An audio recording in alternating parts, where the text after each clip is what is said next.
Roll call. Mr. Gibson? Here. Mr. Parsons? Here. Mr. Zachaleja? Here. Mr. Ball? Here. Ms. Garrett? Here. And Ms. Compton? Here. And Mr. Bostic is absent, but you have a quorum. Thank you. Okay. I'd like to ask Mr. Parsons this evening if he would like to do the prayer and invocation. And the pledge. Dear Heavenly Father, Lord, thank you for this day you've given us, Lord. And we ask you, Lord, that you would please just touch this country, Lord, and just lay your healing hands upon it, Lord. And just take care of all those that's sick and all those that are working with it, Lord. Please bless all the doctors and the nurses, Lord, and all the people that's got to be out in it, Lord. Just keep them safe and all their families. And just please be with us in this meeting, Lord. Just open us up, Lord, to do your will, Lord, that everything will be done in accordance to you, God.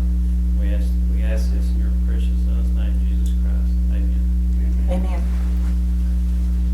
I pledge allegiance to the flag of the United States of America and to the republic for which it stands, one nation, under God, indivisible, with liberty and justice for all.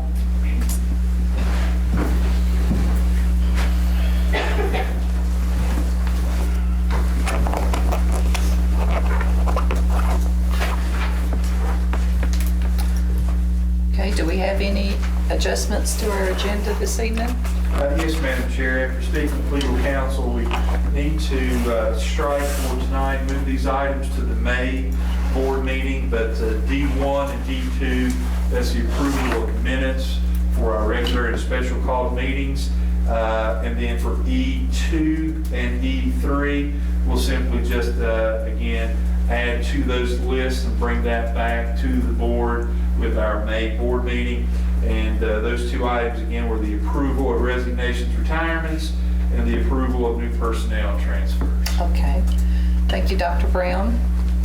Okay, I guess we need the approval to finalize our agenda.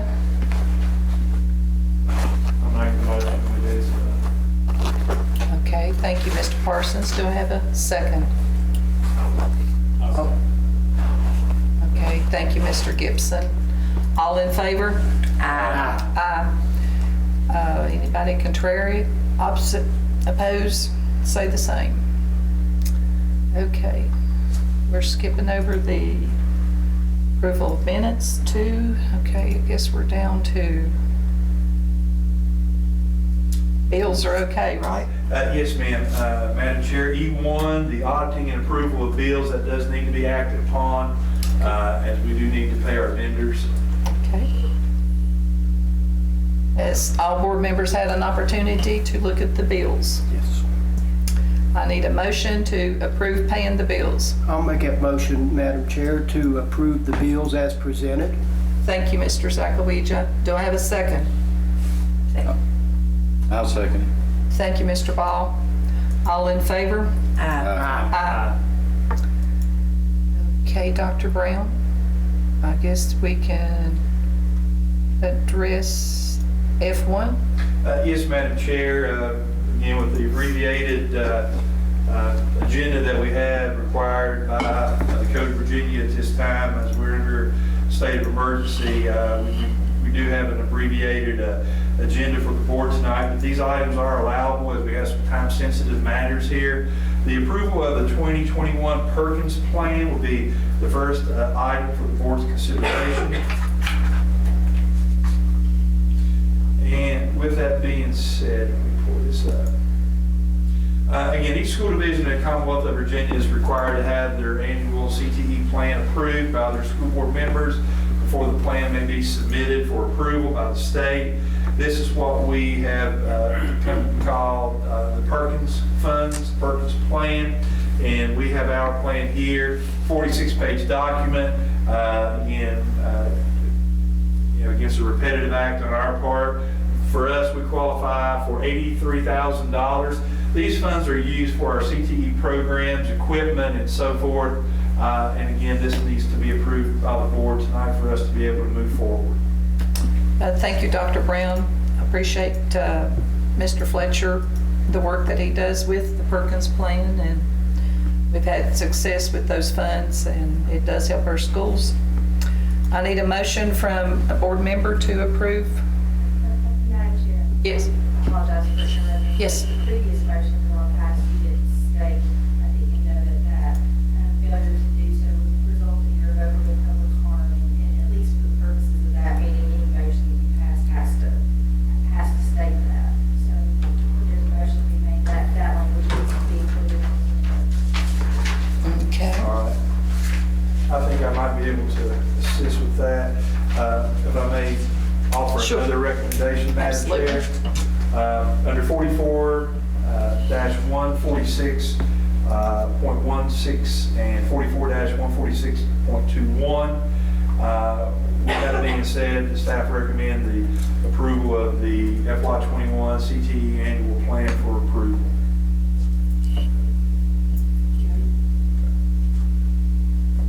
Okay, we're good with that. Do I have a motion? I'll make a motion. Thank you, Mr. Parsons. Do we have a second? Second. Thank you, Mr. Gibson. All board in favor, please do so by saying aye. Aye. Okay. Dr. Brown, we're down to the Lebanon High School Band Fund. Is that correct? Yes, ma'am.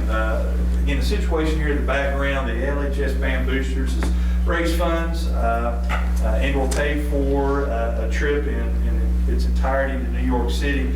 The group was set to leave for New York City on Thursday, March the 12th, and return on Monday, March the 16th, or thereabouts. On March the 9th, the superintendent made the decision to cancel the trip due to the deteriorating health conditions in New York City and surrounding areas. In speaking as recently as last week, on Friday, I had a conversation with the president of Academic Travel. That's the name of the company that the Band Boosters contracted with, Mr. Greg Shipley, and he said that there has been some movement. Again, it's not going to be a lot, but he is working with some of the vendors that were part of that, and they are now willing to reconsider their stance. We were totally outside of the timelines. They have no I guess legal justification requirement to refund anything due to the time constraints of the cancellation. But given the unique situation that we're dealing with, they are having some success with a few of those vendors, and he is expecting to get that information secured back to us. Again, he believes it's going to be a small amount at best, but there are some refunds coming our way. And the recommendation, again, I've asked legal counsel to provide some guidance how we can appropriately consider reimbursing the Band Booster account at Lebanon High School, and followed by appropriate reimbursement of funds supplied by individuals who paid all or a portion of the money to go on the trip. And I am currently looking into that.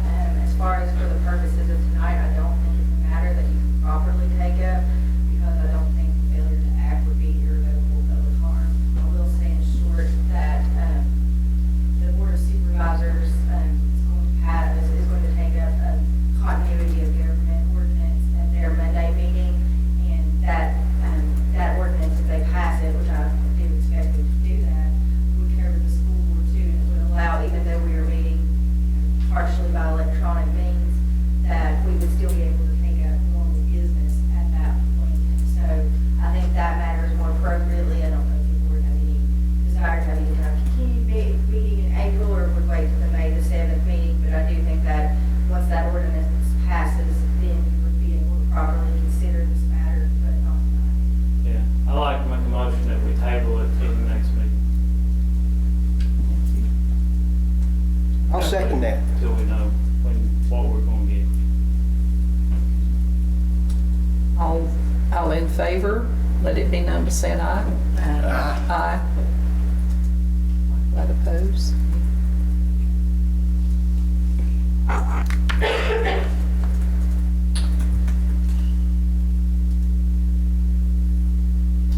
Dr. Brown, we have a lady, I met her in the hall. She's in the back, and it may not be the appropriate time. Would you like to say anything by chance? Madam Chair, excuse me, Yeah, you can just, I'm Melissa Saunders, my daughter's Ellen Saunders, and if now is the appropriate time to speak, I'd be very happy to, but if you'd rather I speak at the next meeting since this has been tabled, I will, so it's up to you now. what do you think, Ms. Patton? Would it be appropriate for her just to address us at all? Actually, I don't think that there has been public comment put on here. Are you wishing to address this, the ban matter of this? Yes, sir. I think that would probably be best, because we can't take any action tonight. I hate to come back out at that time, but that would probably be the most appropriate. Okay. I just appreciate being. Well, I do appreciate your coming, and I appreciate what you all have done, and we will do what we can as a board. Do I need to put something in writing to you then before then, or what do I need to do now? I guess you can just call before our next meeting and ask to be public comment section, and we'll let you address us at that point. I can go ahead and put that on there. Yes. Okay, well, then I will see you at the next meeting. Okay. But thank you for your consideration. Yes, ma'am, and we appreciate you being here. Well, thank you. Thank you. Okay, Dr. Brown, the approval of the 21st century. Yes, Madam Chair. Again, this is an action item very similar to the Perkins grant. Every year that we deal with 21st century, and we have a very, very robust 21st century program in Russell County. Very fortunate to have that. But we do have grants that they have to be approved every year. They do have to be approved every year as we move forward. And I have before you tonight for the board's consideration, I have 4 grants. These grants are valued at $650,000 each for our after school, before school, and summer programming for our students. Okay. So you think we should proceed with trying to, If you don't approve the applications, they can't be submitted they can in be time. submitted? Okay. Yes, Madam Chair. Yes. Again, the request would be for approval as presented for these 21st century grants. Well, we've had good success with those, so I'll ask for a motion that we approve our 21st century grants. I'll make that motion. Again, you'll have to make the motion, Oh. failure to do so. And Dr. Brown has Sure. consulted with me about that, because right now, the way you're operating is on a fact, it's a case-by-case basis in the facts. He did say that they had to be in by April 10th. And Yes. obviously, this is a substantial amount of grant money that the school system gets each year, so I do think that would be irrevocable public harm. And right now, a lot of things are up in the air. It's questionable whether what is told and what is not. So I think this would qualify. So- Okay. I can make an adjustment, Madam Thank Chair. you, Mr. Under Dr. Brown. 44-146.16 and 44-146.21, Madam Chair, I recommend that the board approve 21st century grant applications as submitted. Okay. Thank I'll you. make a motion, we approve that. Thank you, Mr. Ball. Second. Thank you, Ms. Garrett. All in favor? Aye. Okay, and we would like to thank all of those that have worked so hard on putting those grants together. Has the board had an opportunity to look at the maintenance report? Madam Chair, we have section G there, an update, if you would, on the Oh, coronavirus. yes, okay, I'm sorry. I Certainly, overlooked Madam that. Chair, thank you. Okay. You know, we have needed to make some adjustments with our operation. Schools, every day seems to be a new day. We're dealing with the same issues, and as new guidelines come in that are more stringent, we're reacting to those accordingly. With that being said, some information for the board. Starting on Monday, our goal is to make modifications to the feeding program as we transition through the governor's orders and such. We've been very fortunate to be able to feed a hot meal 5 days a week with various issues, supply, staffing, and so forth has become more obvious. And again, with the governor's order to again, to try to reduce the amount of interaction, engagement, we are making some changes to the food program. That would be going forward on Monday, we'll be preparing food multiple days. In a normal week, we'll be preparing on Monday, for Monday and Tuesday, having that delivery Monday for the 2 days. And then we're going to come in and prepare again on Wednesday, and we'll be preparing actually 3 days worth of food then. And it's going to be different. It's going to be a pre-cooked frozen meal. So that gives parents a little bit of flexibility about putting it in the refrigerator, putting it back in the freezer and using it a couple of days, from now type of thing. We are going to provide cooking directions as well. It's not going to be very complicated. It'll be more microwave type foods or boil type foods. There are several school divisions that are doing this. I can share with the board that most school divisions are transitioning away from it. And speaking to 15 of the school divisions that are neighbors to us in some way, shape, or form, we're down to only 5 that are going to be serving a hot meal starting next week. Of the 15, 10 will be transitioning to cold or frozen, whatever words you want to use here, meal. And unfortunately, I think that's just the transition. We've already planned for these phases from being 5 days a week in a hot meal all the way through not being able to serve food at all. We've created phases, if you will, in preparation for where we're most likely headed. So this is, again, a transition to the next phase when it comes to our food operations. Also, Madam Chair, I had conference calls this week and so forth, been involved with State Superintendent on Tuesday. He shared with us that stimulus funds are going to be working their way forward. A couple issues with those stimulus funds. Right now, the amount that we're going to receive hasn't been finalized. It's based off of our Title I allocation for us of $1.2 million. When you look at that compared to the total amount of Title I funding for the state of Virginia, which is $232 million, the amount of stimulus money is $237 million. So we should be in the similar ballpark, we are hoping. So again, I can't really give you a final definite number, but I think those numbers are really, I guess, a good place to start. If we have 232 and for the state, we get 1.2 out of that, and we're getting 237 for stimulus, we should be somewhere in that ballpark. Now, there's a few things.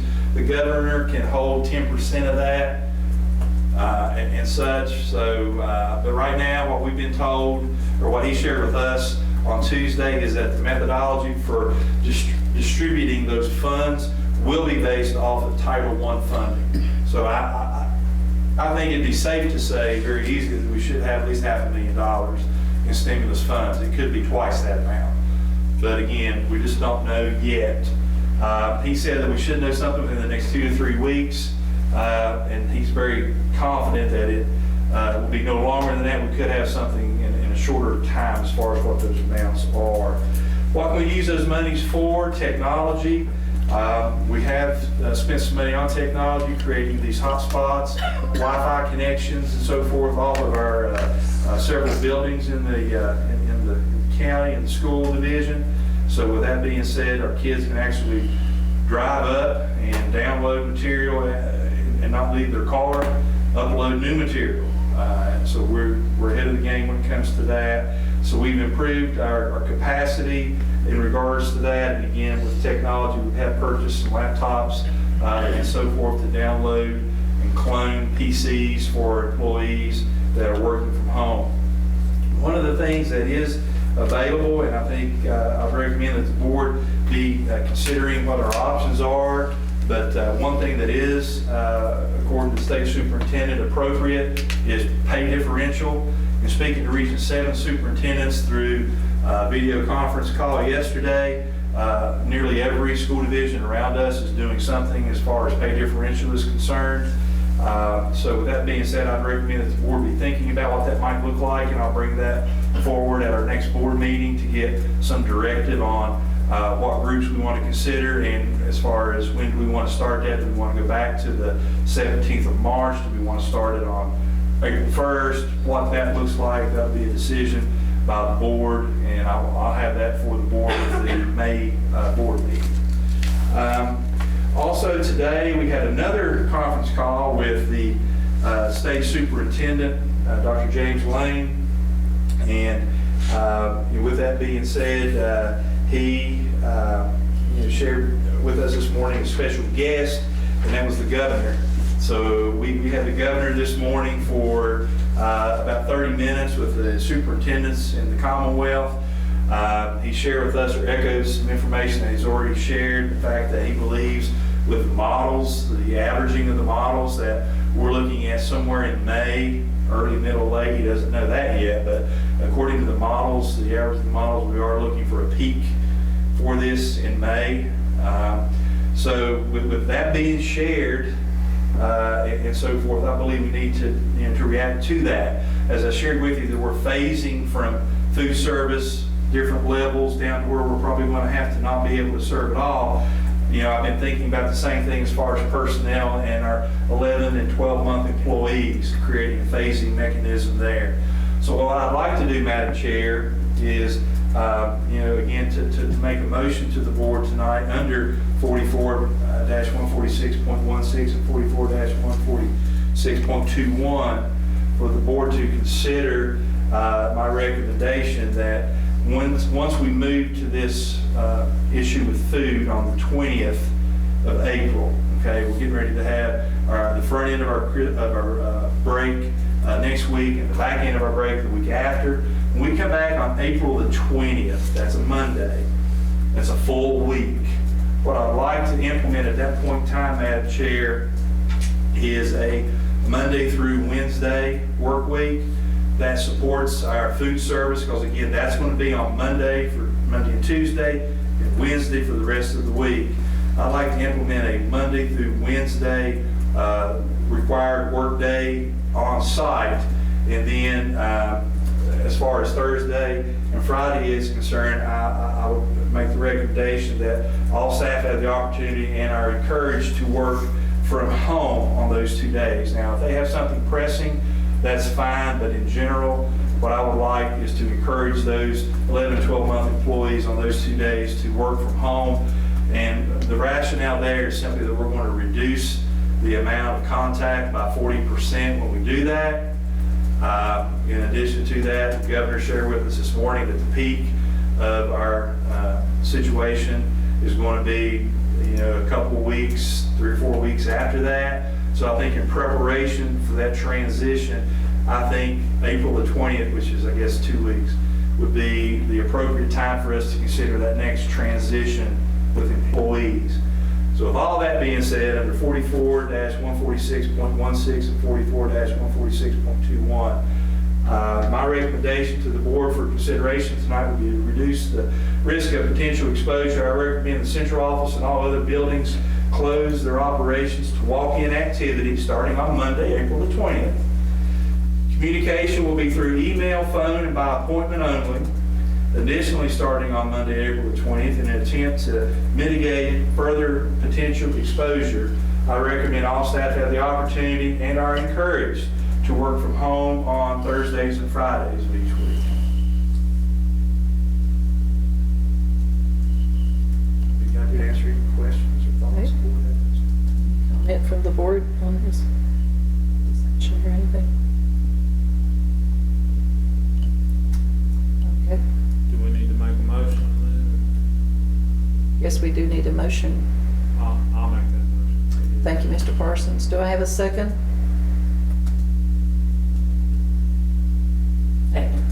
Thank you, Ms. Garrett. All in favor?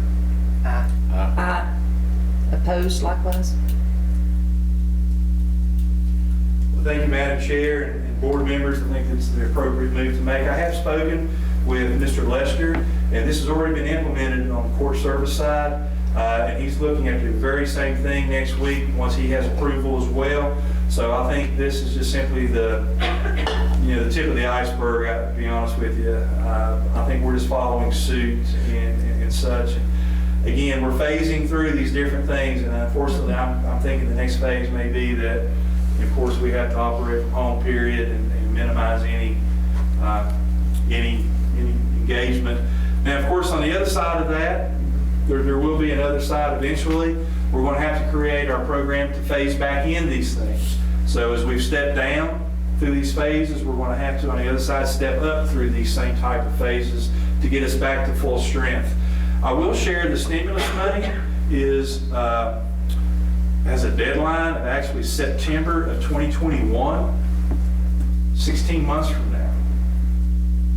So with that being said, Madam Chair, I think it's pretty obvious that the federal government and our state government as well realizes that, if we're lucky enough to get through this over the summer and so forth, that we're still going to have it impacting us as we try to pick up the pieces and make things right and get our kids back to where we need them to be.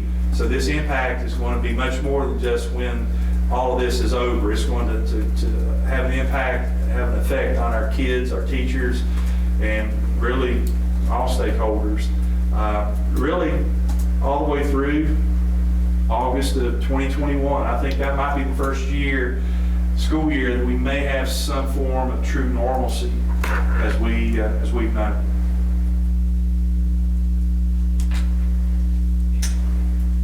Thank you, Dr. Brown, for that information. Dr. Brown, this is probably the perfect time for me to go over what at the next meeting.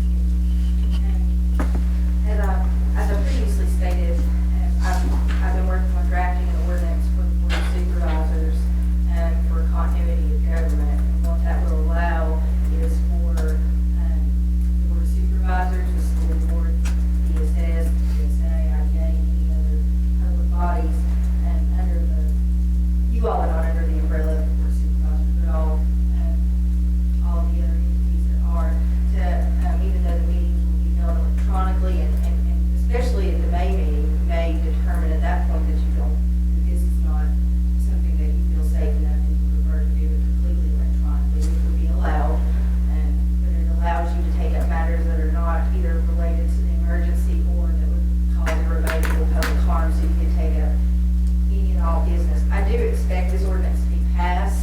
I would have provided you all a copy, but I have not yet. The Board of Supervisors, since the Board of Supervisors hasn't approved it, they may make changes. So instead of reading 2 copies, it would be better to just get that one. But some things can be changed and some things cannot be changed.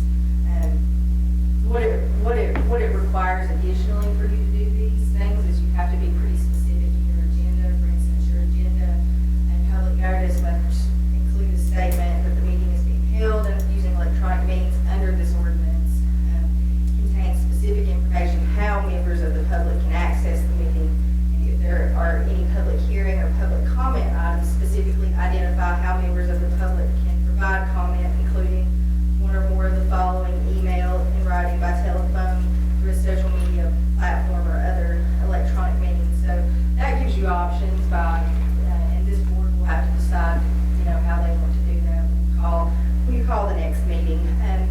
Another change is once this ordinance is passed and you hold the meeting pursuant to this, there has to be a roll call vote on everything instead of the way that we voted tonight.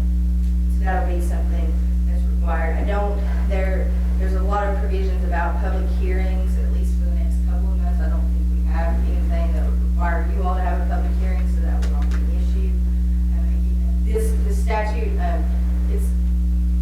right now I think a lot of it's open to interpretation. The way that the statute reads that allows the Board of Supervisors to do this says that this ordinance can only be in effect for 6 months after the disaster. I've included that language, but I'm a little bit of a skeptic and believe that probably 6 months is the entire duration this could be in effect. I think when the General Assembly drafted it, they were, I guess, thinking of an earthquake or a tornado, where it would be an ongoing disaster that would continue for a period of time. But at the very least, that would get everyone through to September. And if it needs to be, if something else happens and needs to be renewed, we'll take that up at that time. The minutes must, you can approve minutes at the next meeting, but once this ordinance is lifted, you have to approve all of those minutes again, and I'll provide more information on that certification. There are several things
sales tax, Dr. Brown?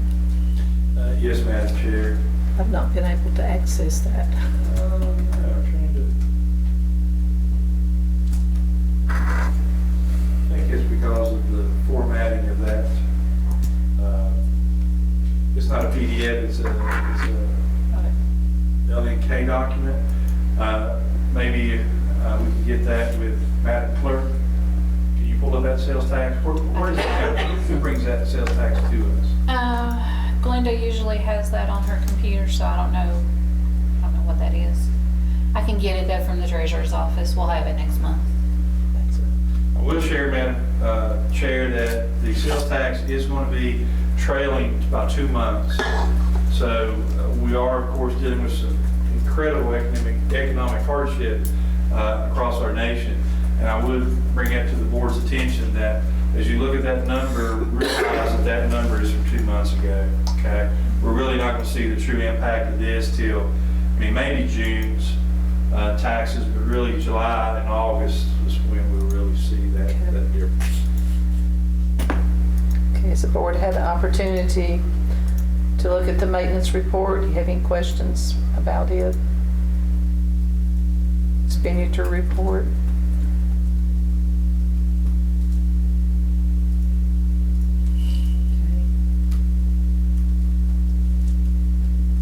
Do we need to motion to approve those? No. No. Okay, Dr. Brown, I guess we're down to future agenda items. Yes, Madam Chair, we'll be sure to move those 4 items that we adjusted off of tonight's agenda. We'll be sure to have those updated and be sure that they're included as part of another item or an independent item on the agenda for May. Thank you, Dr. Brown. Does any board member, I would like to offer Mr. Sakaguchi, do you have any future agenda thing you would like to? No, but I appreciate the floor, Madam Chair. I would like to apologize to the board, Dr. Brown, our audience tonight, and all those at home watching us when they saw me walk across the dais and leave the meeting. I wasn't sick, and I certainly am not mad. I noticed listening to the legal counsel that I couldn't hear her very good, and for some reason I'm missing a hearing aid. So I just went back to retrace my steps to see that if I could find it, but I've come to the conclusion I could have left the house without it.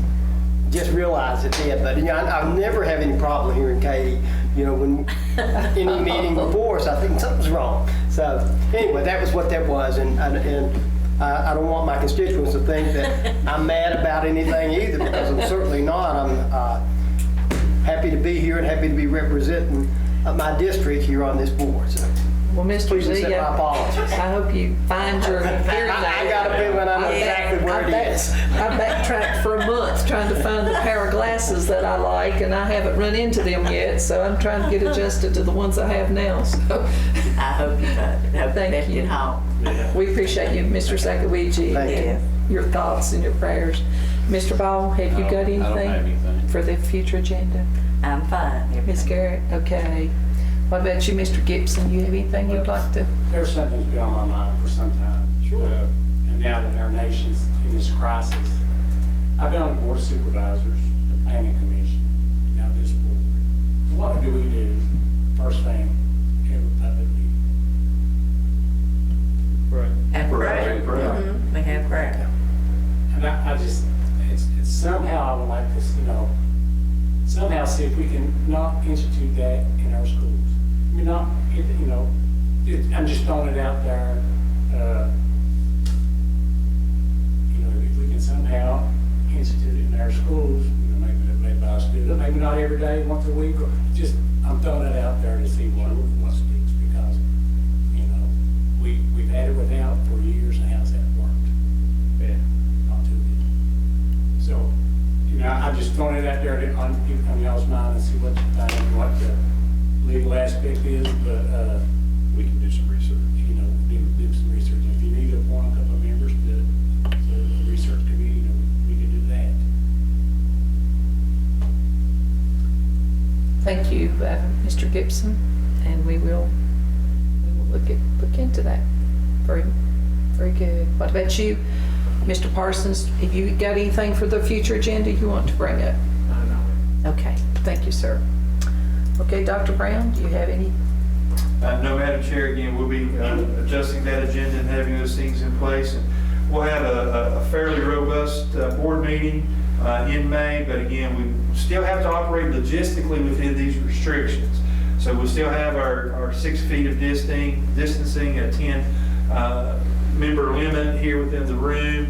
We'll still do our YouTube and upload it after our meetings and so forth. That part won't change, but at least the content, thanks to our legal counsel's work, will allow us to return back to more similar of a business mode that we're used to. The only thing I can really think of would be the delegation component and the recognition component. Again, because I think we're talking about a people head count issue there. Right, okay. Okay, our next board meeting will be May the 7th and at 5 o'clock. I guess we're down to an adjournment. I've got Okay. one quick. I thought, Sure. Were we going to mention the prom, graduation? Oh, okay, thank you. That's a fair question. Yes. I've been working with our principals. We've had meetings, Zoom meetings, video conferencing meetings. We've had several, and that was a conversation and a discussion we had at our last meeting. And speaking directly with Mr. Robertson, Mr. Long, and Mr. Bush, as far as prom goes, I think right now we're going to say that we have postponed that indefinitely, which basically means that if we can find a time and if things get corrected, we will go ahead and try to do something for the kids. But in the same breath, if we can't do anything, again, we're not going to be able to move forward with it. Graduation is still up in the air. We do have, of course, another 5 weeks after prom to graduation normally. So that being said, we're hoping that we can do something. But right now, unless the governor lifts the executive order, the earliest we can even consider anything would be June the 11th. And I don't know how prudent that would be at the moment. But we can do and explore virtual graduations. In our Region 7 video conference call yesterday, we talked about all these different things. People saying we're going to have one if we have to have it in September, we're going to have a graduation ceremony for our students, and it's honorable. And if the board wants to do that, we'll make it happen.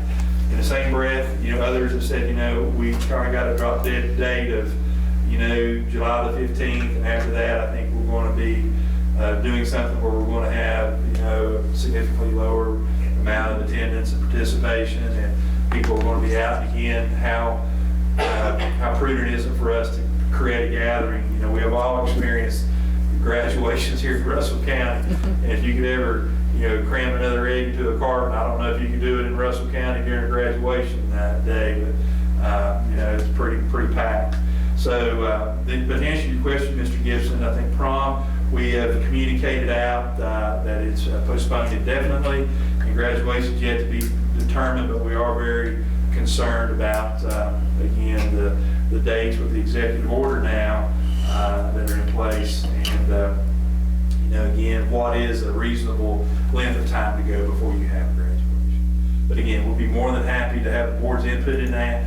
Folks, we are literally coming in every day and recreating the wheel. We're coming in every day and reevaluating how we're feeding kids, how we're doing instruction, and how we're cleaning buildings every day, because the rules are changing, whether it be something from the governor or something from Jess Powers, or if it's something from FEMA, stimulus funds. Is it something with supply chains and us getting the things that we need? We were hoping to have 21,000 prepackaged dry meals to give out, and that supply chain dried up. The factory that companies we were dealing with all use the same factory, and their production is down to 40% right now. So that again has kind of forced these progressions. So what we do every day is we evaluate and we make plans, and it's just a cycle every day that we do that. Sometimes it gets quite exhausting, but, upstairs right now, you've got the best staff in the world upstairs right now as far as I'm concerned. I've worked in 3 different school divisions, and right now you've got every central office administrator sitting upstairs in their office waiting on me to send them a text to come down here for this or for that, and they're sitting there waiting. So anyway, that's the environment that we're in right now. But anyway, I went off on a little bit of a tangent there. I No, apologize. absolutely. That's wonderful, and thank you, Mr. Gibson, for remembering to bring that up. Okay, if we don't have any further business, next meeting will be May the 7th, 5 o'clock. Everything okay with you, Ms. Gilbert? Okay. I need a motion that we adjourn. I'll make the motion. Thank you, Mr. Parsons. Second. Do I have a second? Thank you, Ms. Ms. Garrett. And all in favor? Aye. Okay, thanks, everyone.